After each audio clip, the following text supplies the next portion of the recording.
আজকে আমি তোমাদেরকে জানাবো যে পপি কিচেনের হোটেল এবং রেস্টুরেন্ট যেটা হয়েছে আমাদের হাওড়া শ্যামপুরে, তো সেখানের খাবারের কোয়ালিটি ওরা কীরকম রেখেছে।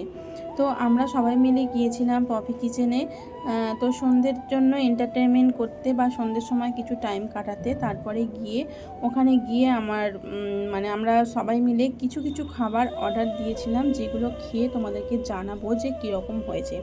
তো সামনাসামনি ভিডিও করতে পারিনি, তো পরে ভয়েস ওভার দিয়ে তোমাদেরকে জানাচ্ছি। প্রথমে অর্ডার করেছিলাম পাকোড়া, তো চিকেন পাকোড়া এটা, তার সঙ্গে কফি, চাউমিন আরও নানান রকম আইটেম অর্ডার করেছিলাম।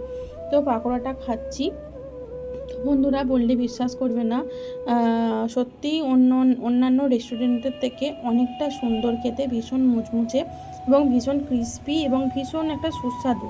তো সন্ধ্যাবেলা কফির সঙ্গে কিন্তু এই পকোড়াটা পুরো একদম জমে যাবে। তারপরে অর্ডার করা হয়েছিল চাউমিন, সেটাও ছিল অসাধারণ।